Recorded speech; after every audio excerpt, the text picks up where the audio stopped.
चलिए तो शुरू करते हैं। लास्ट लेक्चर में हम फजा रूल की बात कर रहे थे, फजा रूल के एप्लीकेशन की बात कर रहे थे। मेरी क्या आवाज क्लियर आ रही है? तो फजा रूल में थर्मल स्टेबिलिटी हमने देखी थी।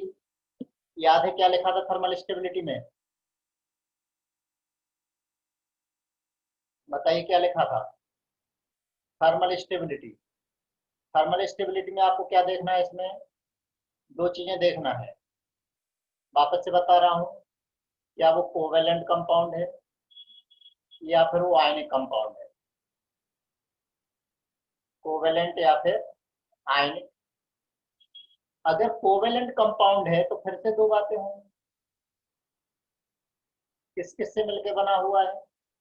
हो सकता है मेटल प्लस, हो सकता है non metal plus non metal से मिलकर बना हो, या फिर मेटल प्लस नॉन मेटल से मिलकर बना हो। अगर वो non metal plus non metal से मिलकर बना है तो thermal stability directly proportional to bond energy. लेकिन मेटल प्लस नॉन मेटल से मिलकर के बना हुआ है तो thermal stability directly proportional to difference of electronegativity. तो ये नोट करते चलना कि रिवीजन कॉपी के नाम से एक अलग कॉपी बना लेना, उसी में 12th ही तुम लोग नोट कर लेना। अब आयनिक कंपाउंड किससे मिलकर बने होते हैं? मेटल प्लस नॉन मेटल से। तो मेटल प्लस नॉन मेटल में भी यह दो कंडीशन हो जाएंगी, या मोनो एटॉमिक कैटायन या एनायन है, मोनो एटॉमिक कैटायन और एनायन। आज राइटिंग प्रॉपर आ रही है?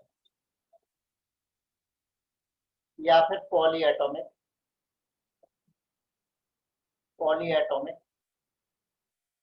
एनायन और कैटायन।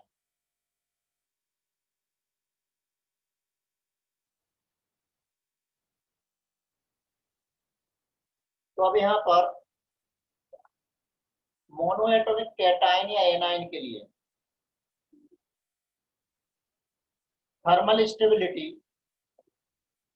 होती है डायरेक्टली प्रोपोर्शनल टू लैटाइस एनर्जी, और लैटाइस एनर्जी है मालूम है इनवर्सली प्रोपोर्शनल टू होता है radius.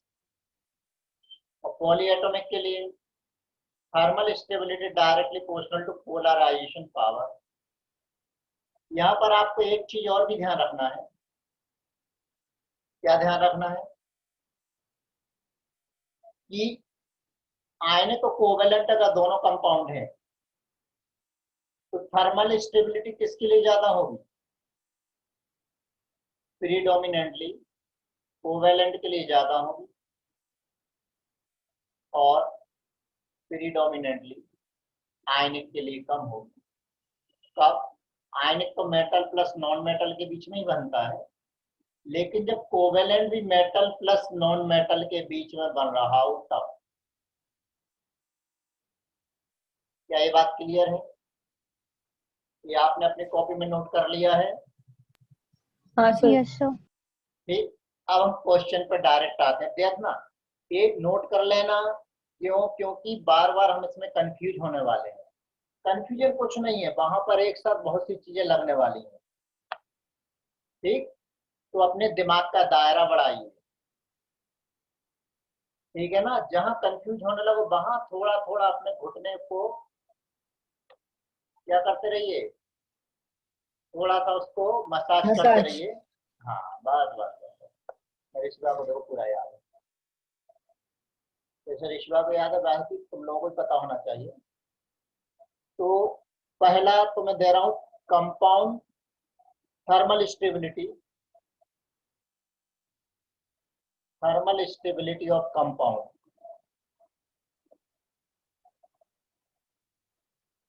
Form by non metal plus non metal. तो non metal plus non metal में अगर थर्मल स्टेबिलिटी देखना हो तो कंडीशन क्या है? कंडीशन बोलो, क्या लिखी थी? Thermal stability directly proportional to bond energy. और बॉन्ड एनर्जी, अब यहां पर देखिए note, in general in general bond energy is inversely proportional to bond length. Bond length ज्यादा, बॉन्ड एनर्जी कम, बॉन्ड लेंथ ज्यादा, बॉन्ड एनर्जी कम। सुन रहे हो? हाँ सर। लेकिन यह ध्यान रखना, यहाँ पर कुछ पॉइंट याद रखना। पहला पॉइंट जो बॉन्ड एनर्जी है, क्लोरीन के लिए ज्यादा है, ब्रोमीन के लिए कम है, फ्लोरीन के लिए और कम है और आयोडीन के लिए और कम है। ये ऑर्डर अलग है, इसमें आप पढ़ोगे। दूसरा ऑर्डर भी, अगर सिंगल बॉन्ड है तो थर्ड पीरियड के एलिमेंट में सिलिकॉन सिलिकॉन की बॉन्ड एनर्जी कम, फास्फोरस फास्फोरस की ज्यादा, सल्फर सल्फर की ज्यादा, क्लोरीन क्लोरीन की और ज्यादा। यहाँ तो कोई प्रॉब्लम नहीं, नॉर्मल ऑर्डर। क्यों? सिलिकॉन सिलिकॉन की बॉन्ड लेंथ ज्यादा है क्योंकि साइज बड़ा है। बट यहाँ पर देखिए, कार्बन कार्बन की ज्यादा, उससे कम नाइट्रोजन नाइट्रोजन, उससे कम ऑक्सीजन ऑक्सीजन, उससे कम फ्लोरीन फ्लोरीन। ये बॉन्ड एनर्जी का यहाँ पर ऑर्डर एकदम अलग है। अब ये कैसे हो गया? इसलिए हो गया कि यहाँ पर कार्बन कार्बन के बीच में सिंगल बॉन्ड है, नाइट्रोजन नाइट्रोजन के पास एक एक लोन पेयर अगर सिंगल बॉन्ड हम बनाते हैं, सिंगल बॉन्ड में ऑक्सीजन ऑक्सीजन के ऊपर दो दो लोन पेयर है, फ्लोरीन फ्लोरीन में तीन तीन लोन पेयर है, तो रिपल्सन जितना ज्यादा होगा, रिपल्सन ज्यादा, बॉन्ड एनर्जी कम। तो यहाँ बॉन्ड लेंथ से हम चेक नहीं कर सकते हैं, ये दिमाग में बैठा लिया। हाँ ना? Yes sir. ठीक है, तो अब हम डायरेक्ट क्वेश्चन पर आते हैं। डायरेक्ट क्वेश्चन पर आते हैं। तो क्वेश्चन,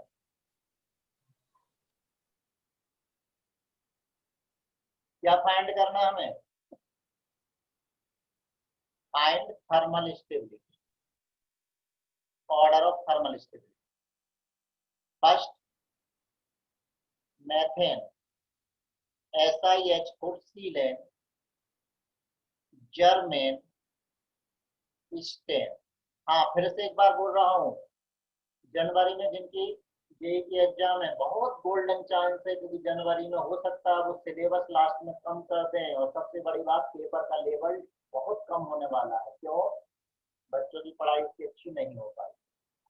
अप्रैल में पूरा सीनियरो चेंज होने वाला है। क्यों? वहां पर लेवल बढ़ के आएगा। बहुत गोल्डन चांस, 3 महीने जी जान से जुड़ जाओ, एनसीईआरटी लेवल पर पहले फोकस कर डालो, इन्होंने बहुत डालो।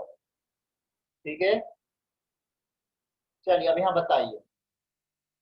अब यहाँ से हम बॉन्ड लेंथ से चेक कर सकते हैं, तो बॉन्ड लेंथ चेक करिए। बॉन्ड लेंथ को BL से लिख रहा हूँ, तो बॉन्ड लेंथ बताइए। कार्बन हाइड्रोजन की bond length down the group size बढ़ता है ना, साइज बढ़ता है तो बॉन्ड लेंथ बढ़ेगी, हाइड्रोजन की ओर ज्यादा, जर्मेनियम हाइड्रोजन की ओर ज्यादा, और टिन हाइड्रोजन की ओर ज्यादा। राइट? हाँ सर। सभी बोले? Yes sir. बॉन्ड लेंथ ज्यादा तो बॉन्ड एनर्जी कम, कम। बॉन्ड एनर्जी कम तो बॉन्ड एनर्जी का ऑर्डर क्या होगा? बॉन्ड एनर्जी का ऑर्डर क्या होगा?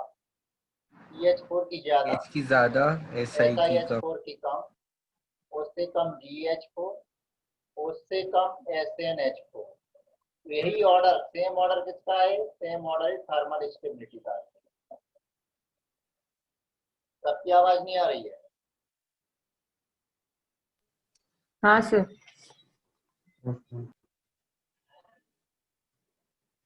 कुशाक बाबा सो गए क्या? नहीं सर। जोर से बोलो। अमोनिया फॉस्फीन, RC, स्टेरीन और बिस्मथ।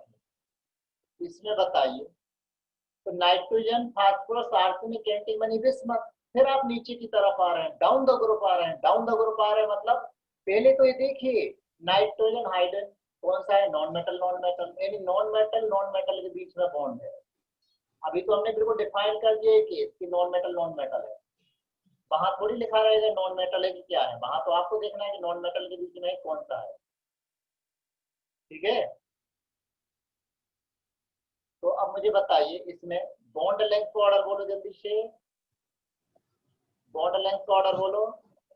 नाइट्रोजन का साइज छोटा, साइज बढ़ेगा सबसे बॉन्ड कम लेंथ रहेगा। बढ़ेगी, साइज बढ़ेगा बॉन्ड लेंथ बढ़ेगी, इस तरह से बॉन्ड लेंथ बढ़ती जाएगी। बॉन्ड लेंथ बढ़ती जाएगी तो अब आप समझ गए होंगे कि बॉन्ड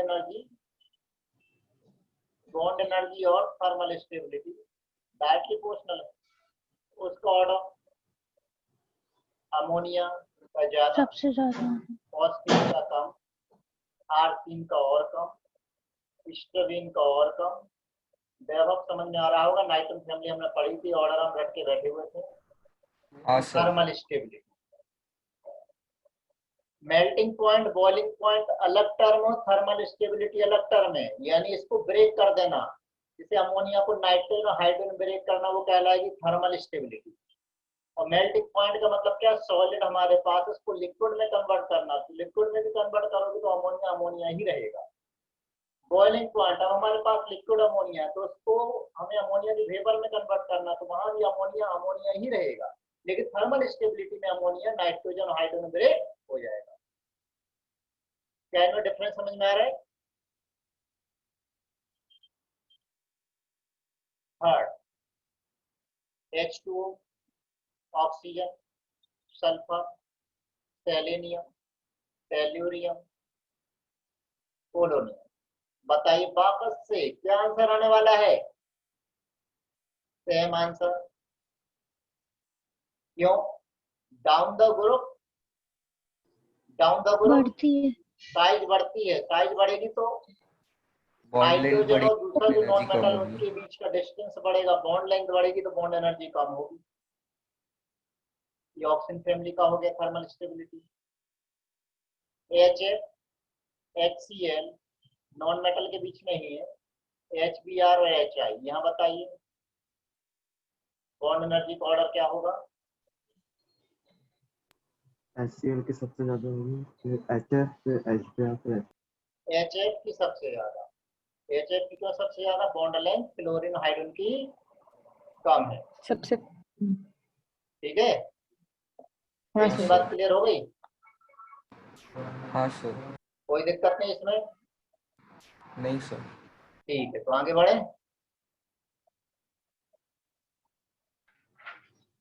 सर थोड़ा सा ऊपर कर दीजिए। क्यों? ठीक है, ऊपर भी लास्ट नीचे? वाला रह गया। हाँ बस ठीक सर। है। हाँ सर। ये अभी इसलिए बोलता हूँ लिखने के लिए क्योंकि अभी लिखा भी जाएगा, उसमें कई कंसेप्ट भी हैं।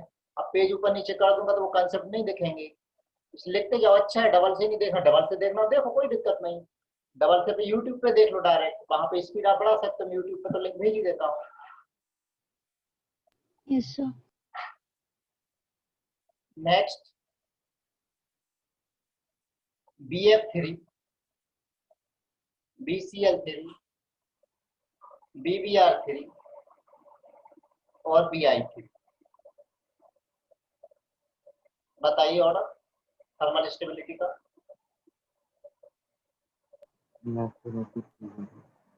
जोर से बोलो, जोर से। डाउन द ग्रुप कम होती है। ठीक है, डाउन द ग्रुप यहाँ पर कम होगी। क्यों कम होगी? बोरोन क्या है? Non metal. हेलोजन भी क्या है? Non metal. CCl4, SiCl4, GCl4 और SnCl4। बताइए, आज तो राइटिंग ठीक है ना इस पे? हाँ सर। हाँ सर। सर CCl4 की ज्यादा है, सबसे ज्यादा CCl4 की ज्यादा, कम और कम। Correct sir. Yes sir. इतना क्लियर हो गया? हाँ सर। हाँ अब मुझे बताइए फ्लोरीन, क्लोरीन, ब्रोमीन और आयोडीन, इसका ऑर्डर बताइए, थर्मल स्टेबिलिटी बताओ। क्लोरीन की सबसे ज्यादा, सर क्लोरीन, क्लोरीन। हाँ सर क्लोरीन की सबसे की सबसे ज्यादा, फ्लोरीन हाँ की राइट, कम, क्लोरीन के सबसे ज्यादा, उसके फिर बाद फ्लोरीन, फिर ब्रोमीन। भले सर देख के बोलो, ब्रोमीन। कोई दिक्कत नहीं, जो अभी लिखा है वो देख के बोलो। फिर ब्रोमीन, फिर ब्रोमीन, फ्लोरीन, फिर आयोडीन। फ्लोरीन फिर आयोडीन, उससे क्या चीजें लर्न हो जाएंगी। हाँ सर। ठीक है, नेक्स्ट AlCl3, AlBr3 और AlI3। पहले तो आप देखिए ये तीनों के तीनों कौन से हैं, मेटल और नॉन मेटल के केस है, मेटल हाँ, सर। प्लस नॉन मेटल का केस है। अब ये भी मालूम है कि तीनों के तीनों कौन से हैं, कोवेलेंट हैं। तीनों के तीनों कौन से हैं, कोवेलेंट हैं। तो मेटल और नॉन मेटल में अगर कोवेलेंट हैं तो thermal stability electronegative. Directly proportional to difference of electronegativity, हाँ ना। हाँ सर। ठीक है, अब इलेक्ट्रोनेगेटिविटी का डिफरेंस बताइए मुझे इसमें। ये वाला एग्जांपल पर थोड़ा रुक करके डिस्कस करते हैं, मुझे थोड़ा सी डाउटफुल कंडीशन लग रही है कि मुझे जहां पे ध्यान है वो AlCl3 का कि थर्मल स्टेबिलिटी, हाँ ठीक ठीक ठीक। तो डिफरेंस ऑफ इलेक्ट्रोनेगेटिविटी से अगर आप इसको निकालेंगे तब तो AlI3 सबसे ज्यादा किसकी रहेगी। सही है सही है सही है सही है, बिल्कुल सही है, बोलो बोलो। LCl3 की सबसे ज्यादा, AlCl3 की सबसे ज्यादा, क्यों, क्योंकि एल्यूमिनियम में कांस्टेंट है, सबसे ज्यादा इलेक्ट्रोनेगेटिविटी क्लोरीन की होती है। एल्यूमिनियम की सर। तुम कुछ भी ले लो, एक्स में से क्लोरीन की सबसे ज्यादा है, तो सबसे ज्यादा को माइनस करोगे तो वैल्यू बढ़ जाएगी ना। वो आयोडीन की सबसे कम है, हाँ सर। आयोडीन की सबसे कम है। तो क्या ये बात क्लियर हो गई। हाँ सर। आगे बढ़ा जाए, लिख लिया। हाँ सर। केस सेकंड पर आ जाते हैं अब। Case second, form by metal. अब यहां पर बहुत ज्यादा ध्यान देना, मेटल प्लस नॉन मेटल। अब मेटल प्लस नॉन मेटल से फॉर्म हुए, यानी कोवेलेंट भी हो सकते हैं और आयनिक भी हो सकते हैं। अब कोवेलेंट हुए तो हमें मालूम है कि प्रीडोमिनेंटली कोवेलेंट की थर्मल स्टेबिलिटी ज्यादा और आयनिक की कम, आना। हाँ सर। अब एक से ज्यादा अगर उसमें कोवेलेंट हुए तो फिर क्या देखना, उनमें आपस में इलेक्ट्रोनेगेटिव। इलेक्ट्रोनेगेटिविटी चेक करना। अगर आयनिक हुए तो आयनिक में भी दो केस, पॉली मोनोएटॉमिक एनायन, एक ही एलिमेंट का, एक ही एटम का एनायन है कि एक से ज्यादा का, पॉली है कि मोनो। मोनो अगर है तो directly proportional to lattice energy, यानी जिसका साइज बड़ा होगा उसकी लैटिस एनर्जी कम। पॉली एटॉमिक हुआ तो directly proportional to polarization power of cation. Revise हो गया, आपने लिख रखा है। तो पहले तो आप ये अच्छी तरह से दिमाग में बिठा लीजिए कि जैसे मान लीजिए मैंने NaCl सॉलिड लिया, क्या लिया मैंने, NaCl सॉलिड लिया। अब NaCl सॉलिड को मैंने मेल्ट किया, इसका किया मेल्टिंग। मेल्टिंग करोगे तो हमें क्या मिलेगा, NaCl लिक्विड। क्या यहाँ पर आइडेंटिटी चेंज हुई। अरे भाई आइस को अगर आप मेल्ट करोगे तो क्या मिलेगा, वाटर। तो आइस का फार्मूला H2O, वाटर का भी फार्मूला H2O। तो क्या फार्मूला चेंज हुआ, नहीं, सिर्फ स्टेट चेंज हुई है मेल्टिंग में। अब NaCl लिक्विड को अगर हम बॉयल करें तो बॉइलिंग पर क्या मिलेगा, NaCl वेपर मिलेगी। तो क्या फार्मूला चेंज हुआ, नहीं हुआ। यानी यहां पर हम देखें तो इनमें क्या हुआ, यहाँ पर रिटेन आइडेंटिटी, इन्होंने अपनी आइडेंटिटी बना के रखी है, कंपोजिशन की आइडेंटिटी बना रखी है, ये कहलाता है मेल्टिंग। लेकिन थर्मल डिकम्पोजिशन में क्या होता है, थर्मल डिकम्पोजिशन, थर्मल डिकम्पोजिशन में किसमें डिकम्पोज हो जाएगा, Na प्लस गैस और Cl माइनस गैस में। तो यहां पर क्या हो गया, लॉस ऑफ आइडेंटिटी। क्लियर। हाँ सर। या फिर हम ये बोले कि सोडियम बन गया और क्लोरीन बन गया, तो वो क्या कहलाएगा? Thermal decomposition. तो दोनों में फर्क है।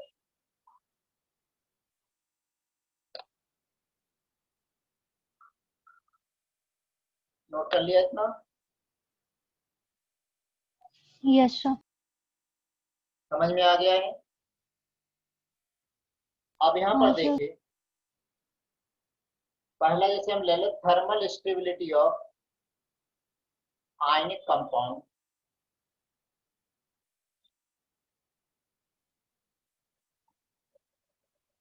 containing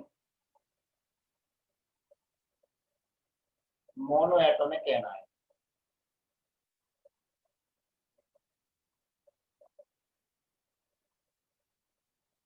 लाइक कुछ भी हो सकते हैं एनाइन, जैसे कि मोनोएटॉमिक एक एटम से मिलके बना होना चाहिए। फ्लोराइड, क्लोराइड, ब्रोमाइड, आयोडाइड, एक ही एटम है। ऑक्साइड, सल्फाइड, नाइट्राइड, कोई सी भी लगा। तो यहाँ पर कंडीशन क्या है? Thermal stability directly proportional to lattice energy,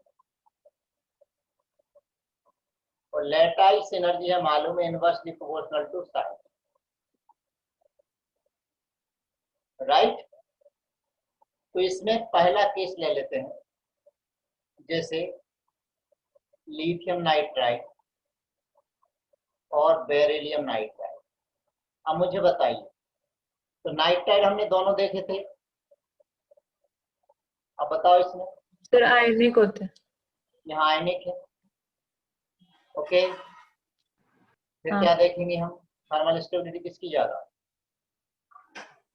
size sir किसका Li छोटा की। है?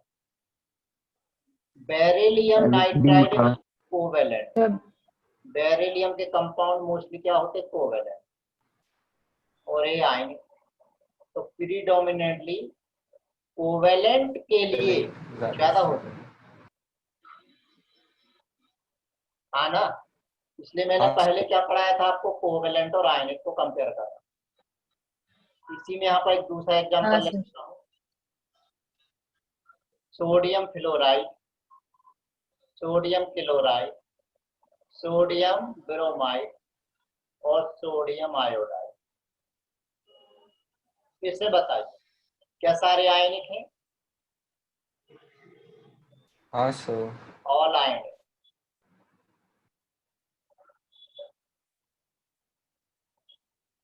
क्या हो गया? ऑल आयनिक। एक मिनट,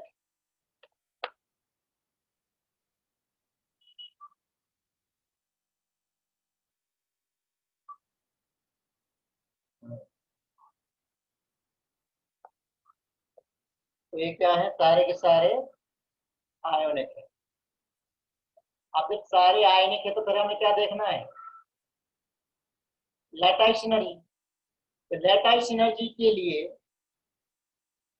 ऑर्डर क्या होना चाहिए? लैटिस एनर्जी एनाइन और कैटाइन की साइज पर डिपेंड करती है। साइज बड़ा, लैटिस एनर्जी कम। तो लैटिस एनर्जी F माइनस के लिए ज्यादा होगी, Cl माइनस के लिए कम, Br माइनस के लिए और कम, I माइनस के लिए और कम। तो लैटिस एनर्जी इसकी ज्यादा, थर्मल स्टेबिलिटी भी ज्यादा। तो आंसर, आंसर बोलो। NAF, NAF, NaCl, NaBr, NaI। क्या आप लोगों ने नोट कर लिया है?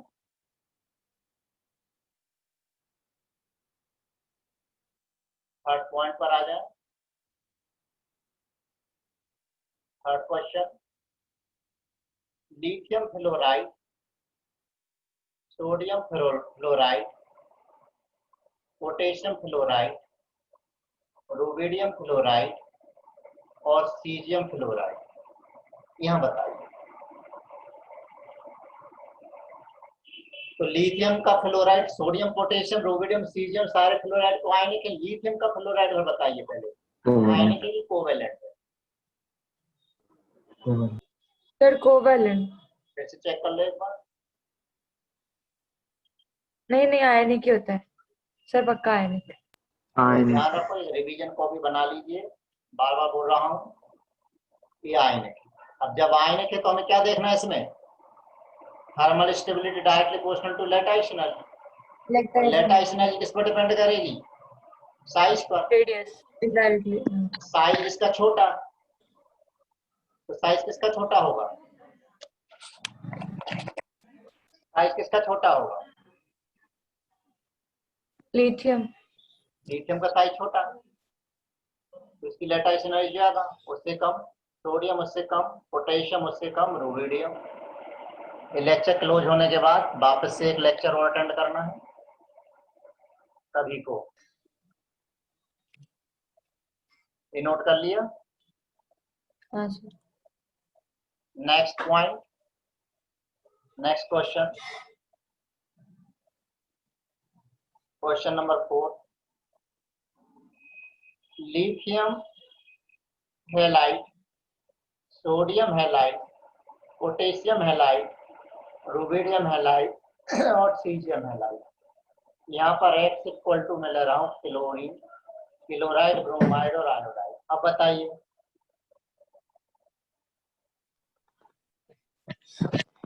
अब बोलिए सर NaX की सबसे ज्यादा, क्यों। पहले तो सोडियम आप- हाइड्राइड की। पहले तो मुझे बताइए कि क्या है, कोवेलेंट या आयन। ये कोवेलेंट, सर लिथियम के लिथियम अदर हाइड्राइड कोवेलेंट है। अदर क्या होते हैं, ये सारे कोवेलेंट, आयनिक। और बाकी क्या है, आयन। इतना क्लियर हो गया। तो अब इतना समझ में हाँ आ सर। गया कि लिथियम की ज्यादा होनी चाहिए और आयनिक की कम होनी चाहिए। अब आयनिक में भी हमें क्या देखना है, लेटाइस एनर्जी कंपेयर करना है, inversely proportional to size. Inversely proportional to size.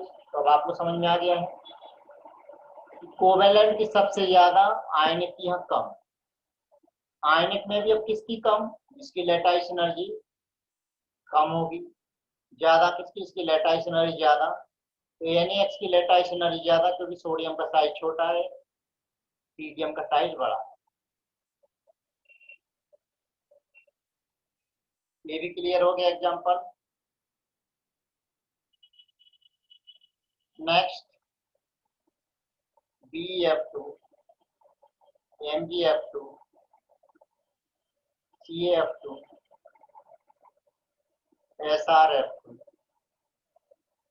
और BaF2। बताइए,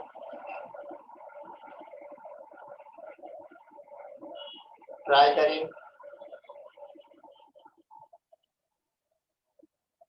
आर्यन, ईशा, इश्का,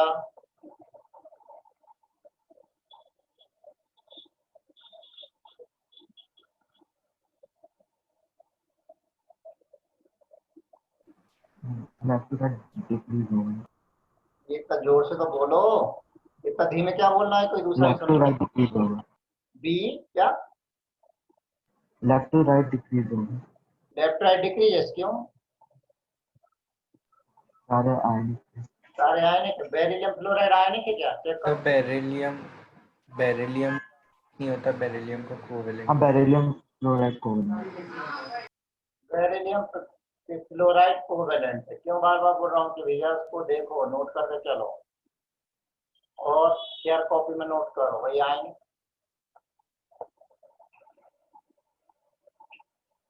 तो अब आप समझ गए होंगे ऑर्डर क्या होना चाहिए, हाँ सर। जो पहले वाले का है वैसे ही ऑर्डर इसका हो जाएगा। ठीक, ये क्लियर हो सर। गया। हाँ next, sir. 6 number, BX2, MgX2, CaX2, SrX2 और BaX2। यहाँ पर X क्या है, Cl, Br या फिर I। अब बताइए अब क्या होगा,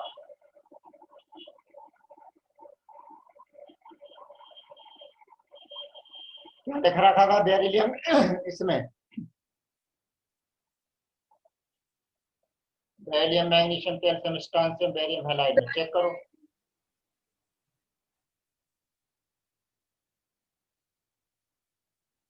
बेरियम और मैग्नीशियम कोवेलेंट होंगे। बेरिलियम और मैग्नीशियम कोवेलेंट।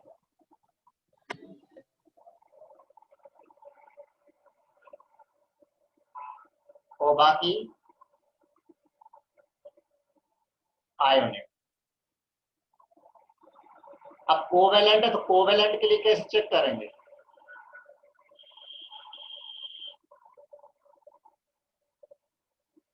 क्या देखेंगे? इसका साइज का इसका नहीं, डिफरेंस ऑफ इलेक्ट्रॉन। क्या देखेंगे? Difference of electronegative. आयनिक के लिए बॉन्ड है। Very good. Lattice energy bond length नहीं।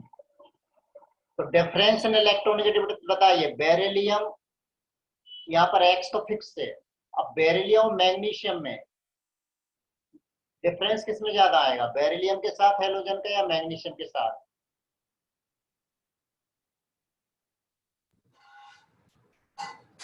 सर बेरिलियम के साथ। बेरिलियम के साथ। बड़े में से छोटा माइनस करें तो ज्यादा मैग्नीशियम के difference आएगा, साथ। कि छोटे में से बड़ा माइनस करें तब आएगा?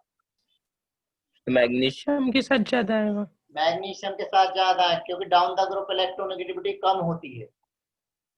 डाउन द ग्रुप इलेक्ट्रोनेगेटिविटी कम होती है, यानी बेरिलियम की इलेक्ट्रोनेगेटिविटी ज्यादा है, मैग्नीशियम की कम है। तो कम में से जब एक्स यानी हेलोजन को माइनस करोगे तो ज्यादा वैल्यू आएगी, कि बड़े में से जब हेलोजन को माइनस करोगे?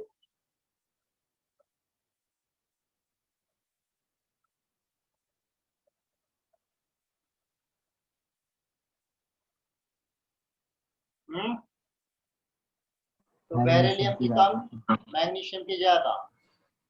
हाँ सर। और यहाँ पर इनकी कम। क्यों कम? क्योंकि प्रीडोमिनेंटली कोवेलेंट की ज्यादा होती है। अब बात समझ में आ गई? ईशा, हाँ अच्छा। कंसेप्ट क्लियर हो रहा है? देखो ये सारे ऑर्डर वहां लर्न करने पड़ते हैं हमें। हमें नहीं मतलब तुम्हें। हम क्यों लर्न करें? तो ये सब चीजें कैलकुलेट की जाती हैं। ठीक है, तो रटने वाला काम बंद करो। तो आज से हम ये नहीं बोलेंगे कि chemistry is come in history. क्या बोलेंगे? Chemistry is a cute history. हाँ सर। नेक्स्ट, LIF, BF2 और BF3 बताइए। लिथियम और लिथियम और बेरिलियम दोनों मेटल और नॉन मेटल के बीच में, लेकिन boron non metal plus non metal. Non metal में तो कोवेलेंट बनता है। अब यहां पर देखिए, इसमें से लिथियम फ्लोराइड और बेरिलियम फ्लोराइड में दोनों को बताइए, आयनिक होगा कि कोवेलेंट होगा?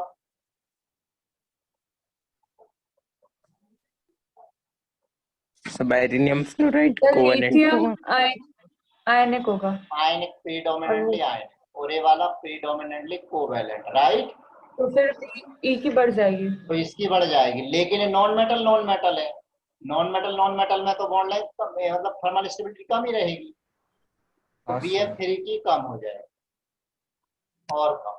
हाँ सर। तो आंसर क्या होगा? BF2 ज्यादा, उससे कम LIF और सबसे कम BF3। तो इतने क्वेश्चन क्लियर हो गए हैं? हाँ सर। हाँ सर। ठीक है, चलिए अगले लेक्चर के लिए तैयार हो जाइए। ओके, इस लेक्चर को यहीं रोकते हैं, राइट?